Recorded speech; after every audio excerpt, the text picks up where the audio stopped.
महाराष्ट्रात मान्सूनची वर्दी मान्सून तळ कोकणात दाखल. पुढील 2 ते 3 दिवसात राज्यातल्या इतर भागात दाखल होणार. नाफेड आणि एनसीसीएफ कडून प्रति क्विंटल 1580 रुपये दरानं कांदा खरेदीचा निर्णय. सोमवारपासून बाजार समित्यांमधून खरेदी सुरू होणार. कांदा उत्पादकांना मोठा दिलासा. निवडणुकांमधला घोडेबाजार रोखण्यासाठी सुप्रिया सुळे लोकसभेत खासगी विधेयक मांडणार. मुख्यमंत्री म्हणाले, स्वागत करू, निवडणूक प्रक्रियेमध्ये बदल झालेच पाहिजे.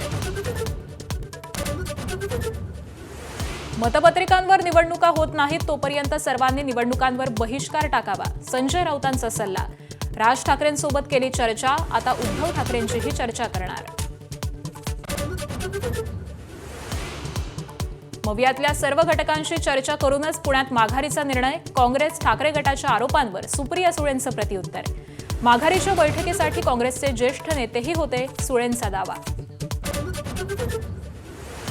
राज्यसभा उमेदवारीबाबत राष्ट्रवादी नेते आणि मुख्यमंत्र्यांमधील बैठकीनंतर भुजबळांच्या घरी खलबतं सुरू. उमेदवारीसाठी छगन भुजबळांचं नाव आघाडीवरती असल्याची माहिती.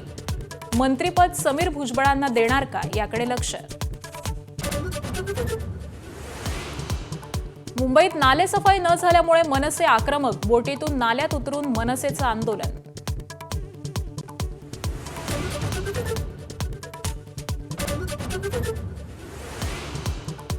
दिल्लीच्या जंतर मंतरवर अभिजित दिपकेंच्या नेतृत्वात कॉक्रोच जनता पक्षाचं आंदोलन सुरू. अंजली दमानी यांचाही सहभाग. आंदोलनाला विरोध करणाऱ्यांना पोलिसांनी घेतलं ताब्यात.